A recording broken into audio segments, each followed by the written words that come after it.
Okay, so welcome, Fee, to another episode of Seesaw, a photographic life, all of that stuff. What's going on in the world of photographic exhibitions and stuff? I understand this month. Exhibitions and stuff. Good morning, Grant. Good morning, readers, listeners, even. Yeah, there's a lot going on suddenly. I'm delighted to say. In fact, we've got a packed agenda of things happening over the next things I've seen and things to recommend. Some of which we're going to actually have to hold on to because we've got a bit too much to talk about. Today, we've got three exhibitions and a movie, a film. But I really want to start with the film because, as you say, films are going straight to Netflix. They're streaming at the moment, and this will stream. But it is actually just on release, and I saw it in real life at the BFI here in London last week. And I do believe in supporting your local cinema if you can. So the film is Ernest Cole, Lost and Found. And we talked about the Ernest Cole, two exhibitions of Ernest Cole here in London last year. Yeah, Uh, we did, and interestingly enough, because I think Ernest Cole was relatively new to you, but not to me because of my sort of research and the film I made around Bill Jay, who was the first person to actually publish Ernest Cole's work back in the 60s in the UK. So for me, it was interesting to hear his name kind of reappear after so long. But I know you were really impressed by the work, and I know also that it definitely reinvigorated interest. So obviously, this film is going to take it one stage further. Absolutely. You're completely right. I hadn't actually come across his name, his work, or anything until last year. The two exhibitions, one at Autograph and one at the Photographers Gallery. And so, for anyone else who may have missed that episode or missed Ernest Cole, he was born in 1940 in Pretoria. He grew up under apartheid. He decided to leave school aged, I think, 16 because the South African government was bringing in Bantu Education Act, meaning that kids were being prepared not for life, but for lives as servants, basically. And as a teenager, he saw Cartier-Bresson's book People of Moscow, which basically formed his attitude towards his career from then on. So he took photographs of South African life, of the places he lived, the people on the streets, the experience of apartheid. And then in 1967, this was made into a book, House of Bondage, which was the basis of the exhibition at the Photographers Gallery and of his fame. And he went to America. He had to smuggle out a lot of his negatives and he never got home again because he became a banned person in South Africa. And thereafter, he traveled a bit. He traveled in Scandinavia, particularly. He lived off a few commissions. He got some grants and so on. He was very disillusioned in the US by racism and by the fact that he was expected to keep covering it. He was expected to keep documenting it. And he had rather hoped that having escaped South Africa, things might be different. And he was also hoping that the world would be impressed enough by what he was showing that that it might make a difference to the UN in places, and it didn't. So this film is made by Raoul Peck, who's an Oscar-nominated Haitian filmmaker, and it's about an hour and 40 minutes long or so. And it's incredibly good. The reason I wanted to start with it today is because if you do support your local cinema, I recommend having a look at the listings and booking it. And if you don't, then have a look at the streaming and book it as well. So what they've done is um, used his diaries and his writings, and he was a very good writer. He was a very literate and fluent writer. Um, they've obviously used the images continuously, but they've intercut uh, film of the time, documentary film, some of his, some other pieces of film. They've intercut clips of politics, of statements of riots. They've intercut news footage of police attacking demonstrators and riots and so on. So you end up with something that is a little bit art, a little bit social comment, a little bit politics, and a little bit personal, and it's very strong. And the whole thing is narrated by Lakeith Stanfield, the actor, who's very convincing. And the little bits where you hear Cole's own voice, because there are bits of video of him as well. He was filmed in about 1969 or 60, 1969. Um, it works. It really works in terms of how the whole thing is pulled together. And he traveled, as I say, he didn't have a partner, and his friends kept dying. And in the film, he keeps talking about the tragic things that are befalling the people he knows in the US as well as in South Africa and so on. Um, and and it's extremely sad, but extremely beautiful, extremely powerful, and extremely well made. And it addresses the weird thing about his legacy, which is that everybody wondered how come suddenly there's a resurgence of interest, and that is because a bank in Sweden got in touch rather mysteriously with Cole's nephew in South Africa. This was about I should have done, I think it was 2007. And they said, we have work of his in the vaults, and we want you to come and take it away. So it was all very mysterious the way it was delivered. But then you have film that actually the nephew and the nephew's son go to Stockholm with somebody with a camera, with a film camera, and they document the actual going into the bank, being handed the strong boxes, opening the strong boxes, and what tumbles out. And there's this negatives and files of his work, and literally you're seeing tons of stuff being shown here, which is quite astonishing. But the other astonishing thing is there's still no explanation for it. So they interview the nephew, and he goes, it's a Swedish bank. They claim they have no record of who deposited this. They claim they have no record of whoever paid for it. Now, it's a Swedish bank, he says. How likely is it that a Swedish bank does not keep records like that? So anyway, the film ends with that hanging because nobody still knows. But it's and the bank has still got some of his work, and I think the Leica Society in Sweden still has some of his work, but they're trying, the family and the organization are trying to get it back. So you've got a mystery at the heart of it all, too.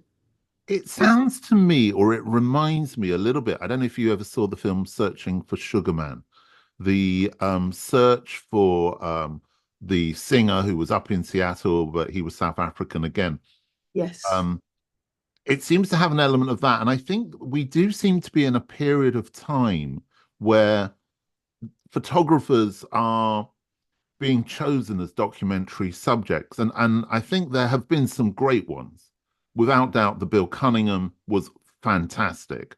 Yeah. The Saul Leiter was Yeah. fantastic because they have something other than here is the career and here are the photographs. Exactly. I think there have been two Bill Cunningham documentaries. The first one was terrific. The second one, not so much. Um, I haven't seen the second one. I was involved with people who were involved with the second one. It was stick to the first one. Well, it is an emotional journey, and I think that that sounds very interesting. I've certainly heard a lot about the Ernest Cole, Yeah. and that it is good, but I do also feel that, and having made a documentary myself about somebody involved in photography, it's a real challenge to break the conventions which tend to kind of kill off these kind of documentaries because they're so formulaic. Yeah. Well, I'll be interested to see what you think when you actually watch it, because to me it delivers very well. It is extremely thoughtfully and creatively put together. And when you think the last film about a photographer which I watched was at the end of last year, the Lee Mayer Yeah. one, which Mm. was very different, big Hollywood production, Yeah, I was not a fan of that film. very different. Yeah, not a massive fan of that film myself either. But anyway, I definitely recommend checking out Ernest Cole, Lost and Found, on release now. Okay, get your popcorn ready. Well, what are we moving on to next, Fee? So we're moving on to, I really want to recommend this exhibition to you. Now, this is going to be a bit of a surprise for some people. Peter Hujar, Eyes Open in the Dark, at Raven Row in Spitalfields. And one of the reasons I really want to talk about this first or early this today is because it's closing on the 6th of April. So if you can, if you're in London, if you're going to be around London, I really, really recommend it. A bit about the exhibition, first of all. It's in Raven Row in Spitalfields, which is a gorgeous gallery in one of those old, sort of like 18th century, Yeah, the old Huguenot houses. the old Huguenot houses, exactly. That's been tarted up the way all of the buildings have over there. Um, and it's very close to Liverpool Street Station. Um, Peter Hujar, do we know about Peter Hujar? Well, I do, and I don't. I think he's one of those names that I've over the years kind of appears. Um, but I've always been slightly, how can I explain it? I think his approach, his subject matter, everything about the work, I I've always struggled a little bit with it as to whether or not it actually has any depth to it. Do you know what I'm Okay, saying? okay, I hear exactly what you're saying.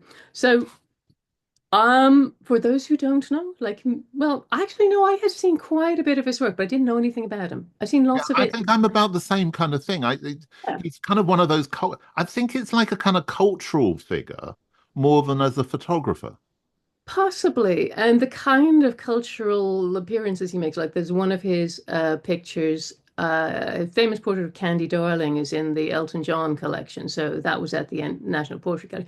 Yeah, he's kind of like, I know what you mean. But anyway, he was American. He was born in 1934. He died of AIDS or AIDS-related pneumonia, rather, when he was 53. Which And year was that, Fee?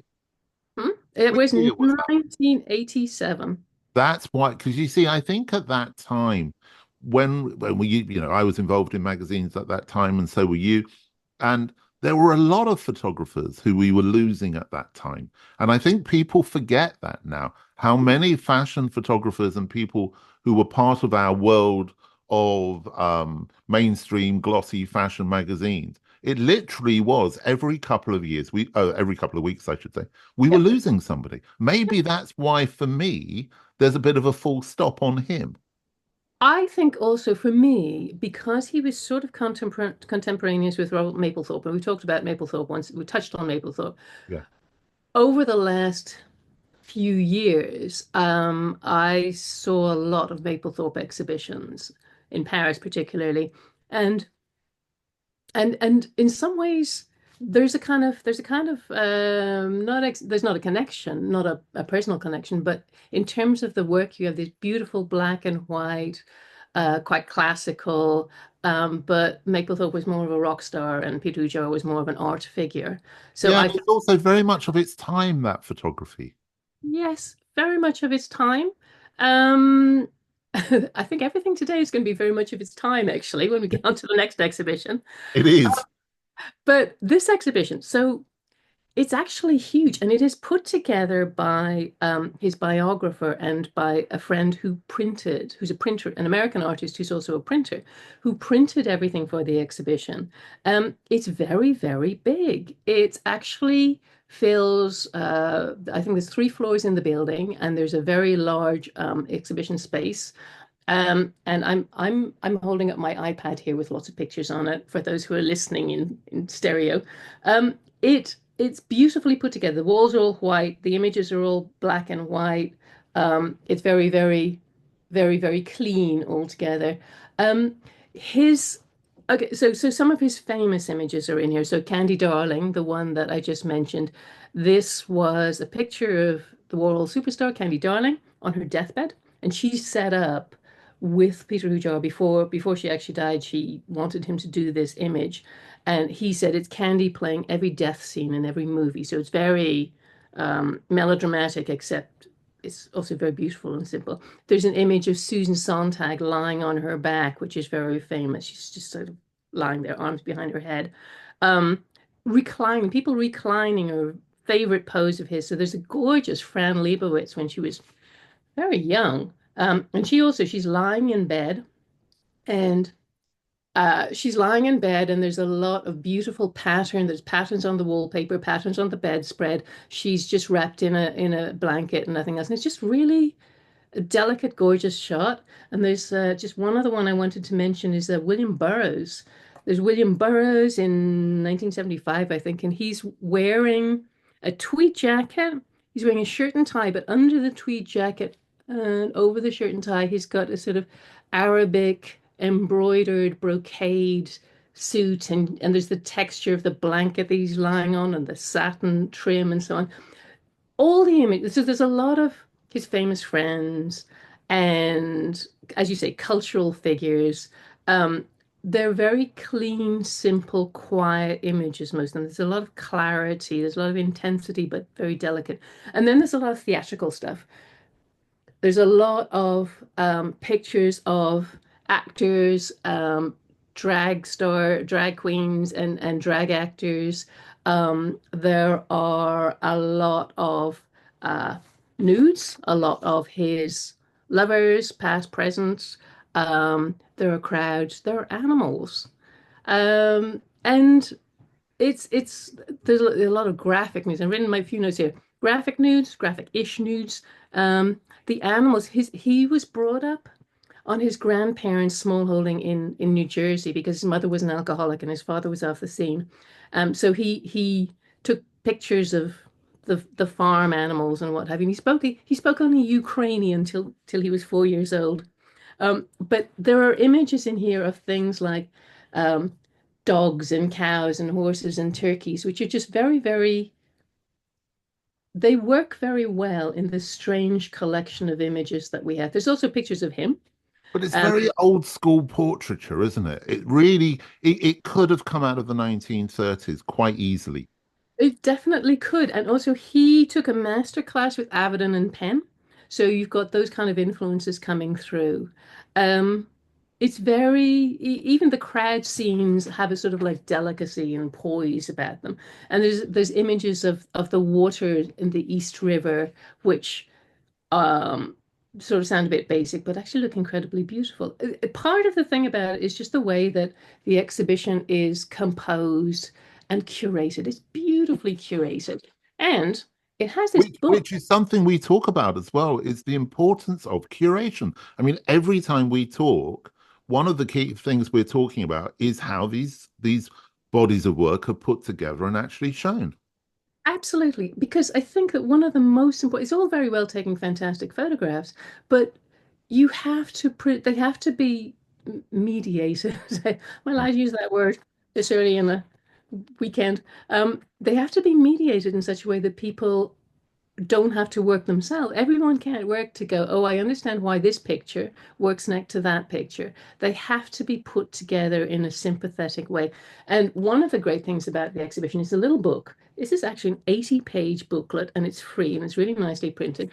And it contains a bunch of essays, one, two, three, four, five, six, seven, 8 essays. Um, which are really, really great. Vince Aletti wrote one, the printer wrote one, and it's just kind of, you remember when you and I and Bill were talking about things on New Year's, we were talking about what do you take away from an exhibition? This is the kind of thing. It's a free 80-page book that they've Wow. all put money into, but I'm going to keep, this is better. I didn't even, I haven't bought a catalogue from an exhibition for a while. There are two I'm considering, but this one is like, I'm going to read this. Or I have been reading it. It's great. But you know what's interesting about, I mean, actually, no, let me take a step back. Who's funding this exhibition in that building? Because that position makes me instantly think this must be a selling exhibition and it's to trust fund managers and people in the city.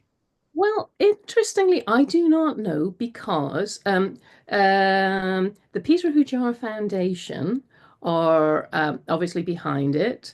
Uh, the curators also Andy Warhol Foundation, the estate of Paul Thek, Pace Gallery. So I presume they are selling, but they're not obviously selling. There's no orange dots anywhere. Uh-huh. Um, And and who owns there the are gallery? There's no list of sub uh, sponsors or anything. So what I think is that it is part of the exhibition. It's a charity. The gallery is a charity.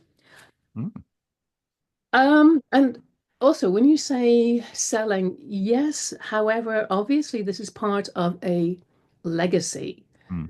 the foundation. And so I doubt they want to break it up by selling individual things, but it could be that they are planning, I don't know, to make books or to travel the exhibition or to sell prints or whatever. I mean, selling prints these days is a really important thing, right? Yeah, no, absolutely. And I think it's really interesting. I mean, it raises a number of questions for me. I mean, one is the exhibition. Second is the that idea of legacy. And what actually does happen to an archive, because I think he's a photographer that could be very easily forgotten. Yeah. Um, his time in the limelight, I mean, he wasn't ever really in the limelight. I mean, he No, was photographing those people, but only because they were his friends. exactly. And also there's not that's kind of it. There aren't a Hmm. ton more undiscovered kind of like famous people in here and also the exhibition contains things like contact sheets. And there's not a ton of work. The contact sheets don't show, you don't think, oh, wow, there's millions and millions more pictures here to discover. It feels very comprehensive. I think it is very comprehensive. Pretty much most of his work is in here. Well, don't Um, forget, of course, as you know, we're talking about analog.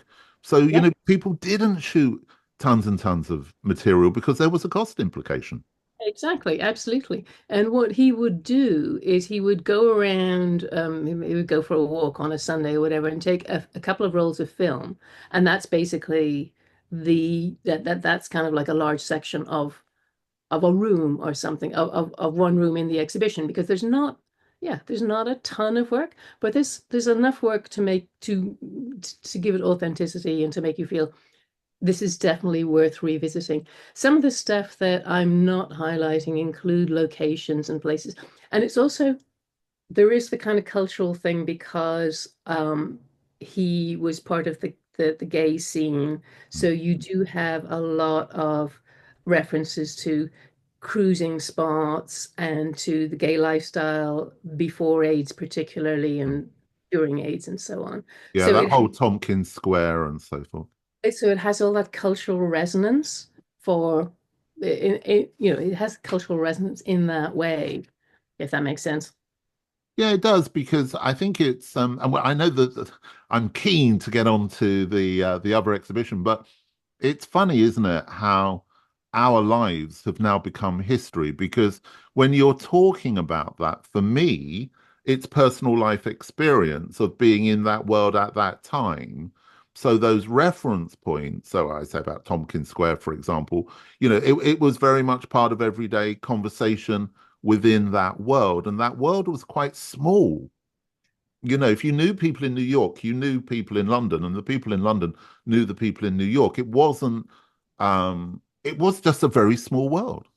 Yeah, exactly. But I think it's small depending on obviously if you're in the world, it's not a small world at all. It is your world and therefore it's everything.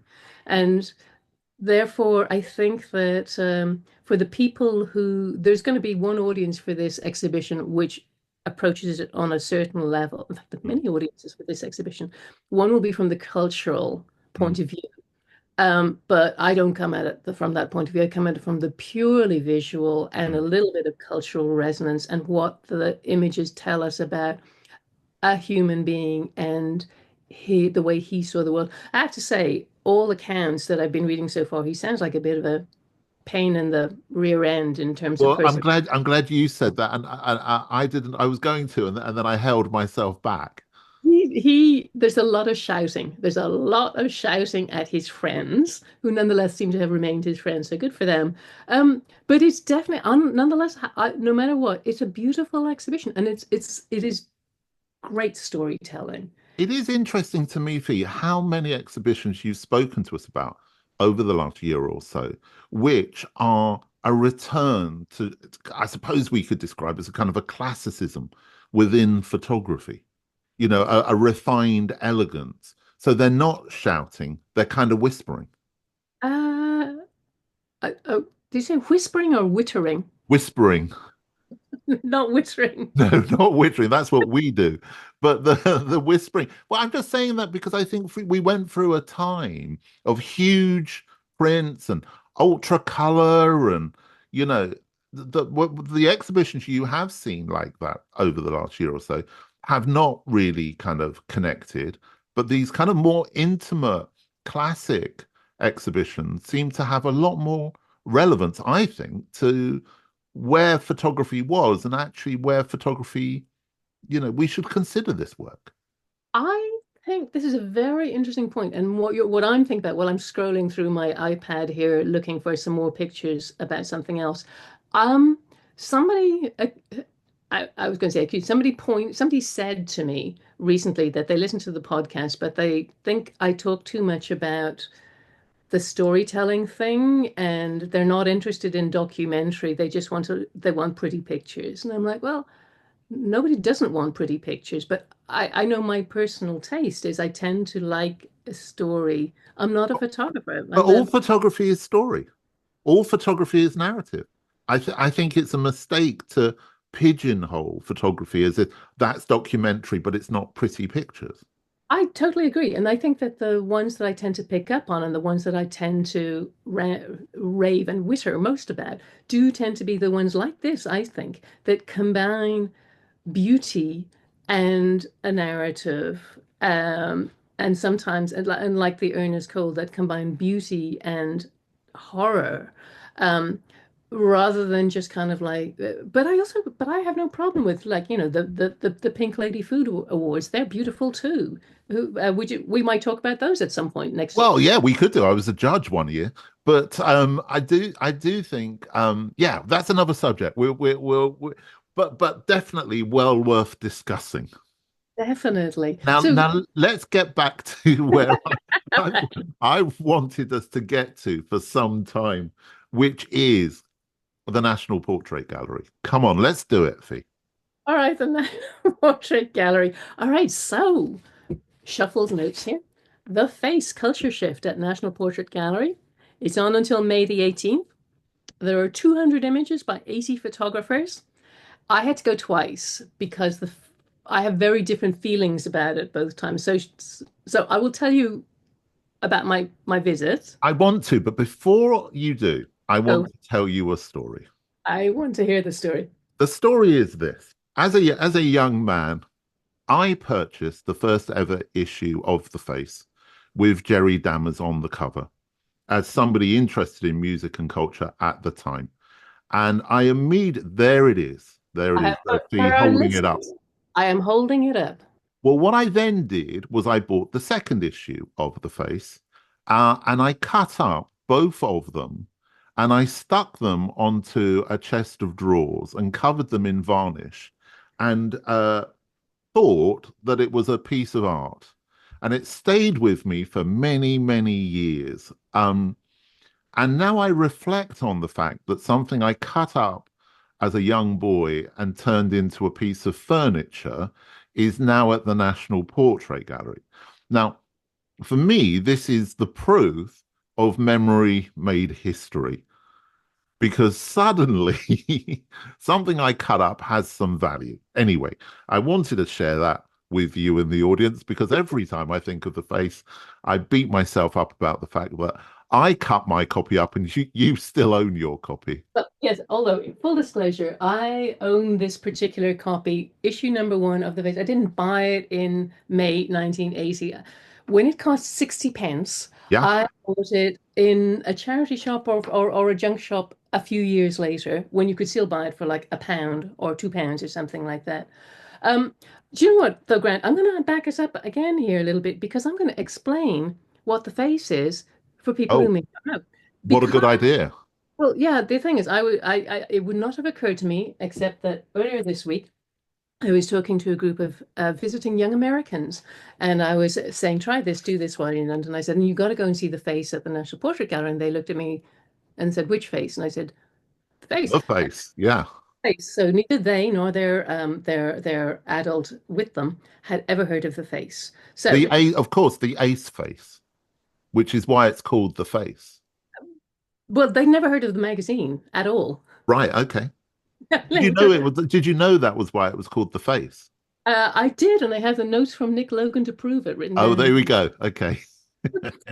Okay. So for our younger listeners, readers, um, audience, The Face was a magazine. It was launched in 1980 by a publisher called Nick Logan, and it was about music, and it was about style, and it was about street culture.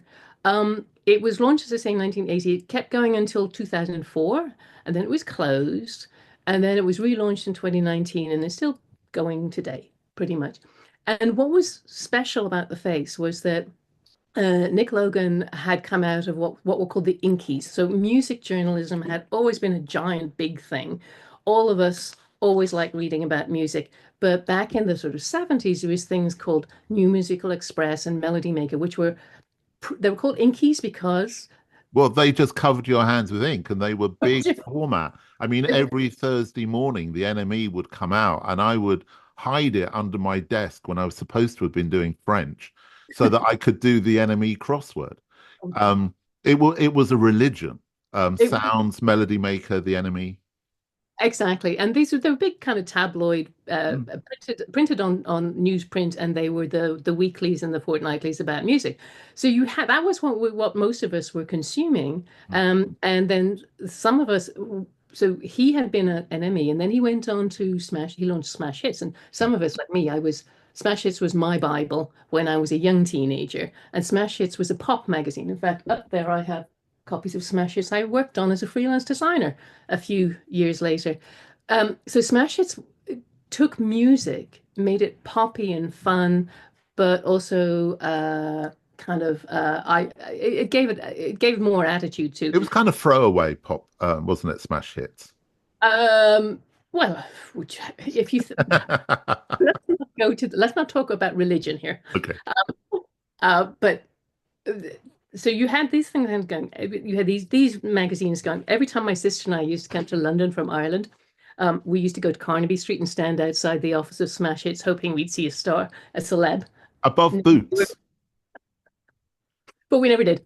Okay. Yes, above Boots, exactly. And anyway, so The Face was launched as a reaction to all of this. It was a grown-up pop magazine in many ways, and um, this exhibition covers all the various eras of it. It's very beautifully put together at the National Portrait Gallery. The walls are painted in red and blue and black and grey. Each room has a different era, and it traces the development of the magazine from under editors more than anything else. It gives full credit to art directors, which is lovely. It gives full credit to photographers, and it gives all the photographers sound bites. It gets the photographers to talk about the work, and I think that's really, really great and really important. So all of that is going on. I have to say, the first time I went with a bunch of fashion students, and my feeling was, goodness me, these images are old. And I ran into a friend there who was our vintage, and the friend said to me, "Gosh, it's old, isn't it?" And like, but the fashion students really liked it. They really, really liked it. So I went back to have another look and felt better about it because I felt I had to kind of immerse myself in it because I think because you and I and most of our peers either bought the face, shot for the face, worked on the face. Um, we have a very strong feeling about it, and you kind of have to get over that and I approach think because it was our lives. I think this is what is so interesting. I mean, for me, the face was 20 years of my life. it. I never worked on it. I never photographed by it for it, but I knew everybody who worked on it. Exactly. And I looked up to the people who worked. I remember I saw a picture that Corinne Day did for the face, which was one of the very first pictures, way before Kate Moss. And it was a picture of some bikers in a pub, a tiny little quarter page black and white picture. And I just thought, that's great. And so I rang the face. I said, "Can I have a number for someone called Corinne Day?" They said, "Yeah, fine." So I rang Corinne. She came in to see me at Elle magazine with her black vinyl portfolio being held by somebody called Kate Moss, who's who wanted to come into Elle magazine, and that was the only way she was gonna it was gonna happen was by carrying Corinne Day's portfolio. This is before the famous pictures. Um, So it was intrinsic, and I think it's so important to understand its cultural significance. I totally agree. I was art director of Cosmo in the 90s, in the late 90s, and we got Sheila Rock Hmm? to shoot um, a couple of times for us. And because Sheila was unutterably cool because she had been working on the face basically since it launched. And Yeah. it's lovely to see her stuff here. And you know, quotes from her, quotes from um Jill Furmanovsky, quotes from Chalky Davis and Derek Ridgers and your friend Jake Chesham, all kinds of great stuff in terms of what it meant to the people who were working on it then.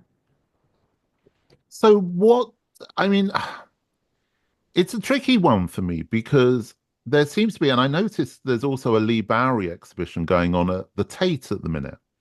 And we were just talking there about Peter Hujar, and that whole 80s, 90s thing is suddenly being recognized. And Yeah. therefore, it will have an influence, I hope, presume, on work being made now, because work being shown often influences work being made. I think what's interesting for me about it is, and this is the cynical side of me, are these exhibitions being put on cynically to try and get people into these spaces, these museums and these galleries, on the basis of nostalgia or on the quality of the work? Uh, yes. Does it matter? I'd I say, don't know if it matters. This is just something that's going through my head. but I'll tell you what, your point here about the influence that these things may have on your work. Now, this is the thing that I'd like to pick up on because I wander through it and I'm like, oh yeah, I remember that one. I remember that one. I remember that. And I got my little stash of vintage face magazines here for the readers at home. I've got a copy from May Fifi, 1981. we don't have any readers. We have listeners and viewers every month. Okay, I'm once a reader, always okay, with the audience. The audience is look, sticker, £3. This is number 13, May 1981. It's Annabella Lewin, by Mike Lay on Yeah. the and that's in there. The Jerry Dammers is in there. Actually, I'll tell you what. I don't talk. Let's talk about this one particular one. This is a very, very famous one. This is Felix by Jamie Morgan. Yeah. The whole Buffalo Boys, Buffalo Girls. Exactly. So this was from March 1985. The face. The cover line at the bottom is hard. Nice Neville Brody typography, or rediscovered Neville Brody. It's got Alison Moyet, Andy Warhol, Lovers Rock, Pogues, Brazil, Mel Smith, Sam Shepard, and Jessica Lange. And the picture is this very baby-faced boy. He's wearing a black hat, and it's got the word killer strapped across the top of his hat, torn out from a newspaper, whatever it was. And it's got a credit for Jamie Morgan, the photographer, and it's black and white, and the only type is on in pink and red on it. Now, this is obviously there, and this particular image figures at least twice in the exhibition, maybe more than that. And um, it's it's interesting for a few reasons. One being that when you actually look at the magazine and go back all these years later to find the story, it's tucked at the very back and it's not got an awful lot of space. There's the original picture is in there. There's a couple more similar-ish kind of a couple more. That's it. And then that's the end of the magazine. So it wasn't considered that important back then. It was just, it was But, just, but this is the benefit of hindsight, isn't it? Because so much of that imagery and that photography in the face was almost timeless. It is of its time, but also that particular image you're talking about could just as easily, once again, go back to the 1920s and kind of angels with baby faces, because, and I think this is a really key factor in the appreciation of what would be by some considered commercial photography, and therefore of a lesser form than, shall we say, contemporary art practice or art photography, whatever that is. I have no idea. Um, that work was put together by stylists who were hugely important. The makeup artists were hugely important. Neville Brody and Phil Bicker, the art directors, gods of what they did. Exactly. And the And photographers were very much part of that team, but it was very amateur, it was very cheap, it was low budget, it was all exactly. that stuff. So one of the things in that particular image, that particular shoot, there's a room in the exhibition. The photographer says Jamie Morgan. The stylist was Ray Petrie, who is obviously iconic in the history of styling. And they and Jamie Morgan has a quote about he said the black and white images were inspired by my time working at Magnum in Paris, filing negatives for Robert Capa and Henri Cartier-Bresson and so on. So shooting with a 35 millimeter black and white film was a direct kick against the photography that was happening at the time in fashion magazines, which was fun and colorful and soft images. And I think I have copies of Vogue from that period where you leaf through and you go, my God, everyone was doing exactly the same thing. And they were this kind of like washed out, and Harper's Bazaar, washed out white bits of color Everybody fashions. was running for a cab and hailing a taxi on the street. A bit of, well, even not even that. This is the studio stuff was really this anyway. So he's talking about the background to all of the work and the word killer, Jamaican term, in the same way they use wicked, they do killer man. So that's why he had the word killer on his hat and so on. And Felix is looking fierce, and Felix was I don't know 14 or 15 at that point or something. But the the the image, some of these images really, you look at them and they go, this could absolutely, this is timeless, as you say, some of these images. And the collaboration between the photographers and stylists when it worked was part of the reason that worked. And as many people say in the exhibition, and as you've just said, didn't have budgets, they didn't have loads of money. One thing, there were a few trends that the face kind of didn't lead, I'd say, but they you look at these images and you see, okay, see where the trend is. And one of them is shooting in studios rather than necessarily locations, and bringing celebrities particularly to studios, partly because they were insisting that you had the photographer needed more time to shoot the celebrity. And it meant that the photographer and the subject could, as they say, build their own world, be more experimental. You could have a bit more control.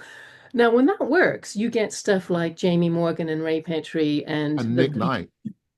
and Nick Knight and a whole bunch of other brilliant stuff.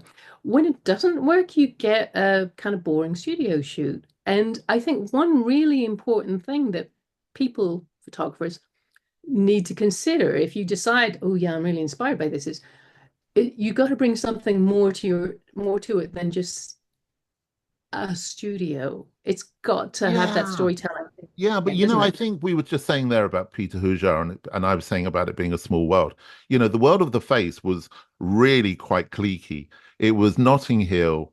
It really was a whole Notting Hill thing, where before Notting Hill was what it is now as people perceive it as being, when it was a kind of a cheap place to live, and it was very culturally diverse. And the reality of that was that if they were photographing people who got what they were doing and part of their world, and that collaboration took place, the work worked. When they Yes. tried to bring it to people from the outside, which is why I think the face actually kind of fell apart, was because they tried to do it with everything, and not everybody got it. And as a photographer, you need somebody to be able to work with if you're going to bring them to a studio space. I think very much so. And I think possibly that explains also why people like me and our friends, our peers, walk around and go, "Oh, I remember that, remember that, remember that," because when you boil it down, I mean, it wasn't publishing for a terribly long time, but the same images recur again and again and again.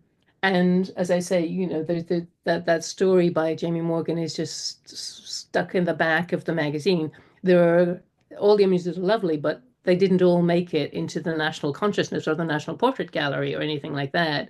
Um, But, yeah, so but again, you see that they are there now, and I think this is what's so interesting is that this work could be argued, and I'm going to argue it, is more culturally significant as work created of from a period than a lot of other work that you saw recently at the Tate about British protest and so forth. And we got a bit of a kickback from one of our viewers on that, saying, "Oh, well, why does it have to feature music and celebrity? That isn't important." I was like, yes, it is. It's intrinsically important from that period because there wasn't a break between politics and fashion and music and photography and painting and writing. It really was a period where there was a melting pot of that. And the face really set the agenda in the 80s for the 90s because everybody who worked on the face ended up working on Vogue and Tatler and so forth. Robin Derrick goes from working on the face to being the art director of Vogue for 20 years and the art director of Armani. So the power of the art director, which both of us obviously appreciate, yes. was so relevant at that point. There was no kind of break between those two kind of creative outlets of photographer and art director. Exactly, and I think that and the face actually the 90s was almost its heyday more than anything else in some ways because it was established by then.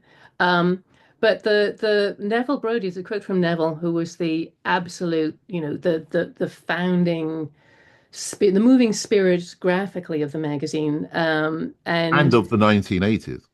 and of the 1980s, as I keep reminding my students. Brody's approach defined the magazine's visual identity in the 80s. He said the whole magazine was art directed, designed, and sent to production in a week. It was mad. We do at least 2 or 3 all-nighters. Bike messengers would be waiting to rush a layout over to the printer while it was still time to design it. And at the same time, we'd also be thinking ahead to the next issue, deciding who to commission. For the photography, interviews were never pre-structured and imagery was never pre-imagined. Ideas came from everyone. It was beautiful in that sense. There were no boundaries as to what you could contribute. And yeah, I mean, how fabulous was that? Well, it was, and The all-nighter. as a rosy tint of nostalgia drifts across the podcast, um, you're absolutely right. I mean, without a shadow of a doubt, whatever the cynicism behind it, whatever it may be, there is no doubt that I think it's a must go to, must see exhibition um, for so many different reasons.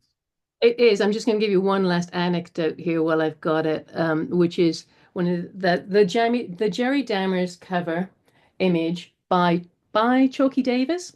Yeah, I Um, think so. this is the very first one. I'm pretty sure that this was taken in, I read somewhere, I haven't oh yeah. Also, they credited photographers on the front page on the cover from the very beginning. And I'm pretty certain that the photograph, which is kind of Jerry Dahmer's looking up into a camera on a spiral staircase and it's kind of lost in the gloom at the bottom. Jerry Dahmer's of the specials. And it's Uh, badly printed as well. It was really yeah. fuzzy. But there's this great thing. Jerry Dahmer said, I went into a bank in London in need of some cash, but didn't have any ID and they wouldn't cash my check. So I went to a newsagent, bought a copy of the first Face magazine, took it in to prove I was Jerry Dahmer's, and they couldn't really argue with that, so they cashed my check. And that's Oh, so much more innocent times, Fee. oh, exactly. In some ways, anyway. Anyway, it's a fantastic exhibition, and there's a lot more I could say about it, but I won't for now.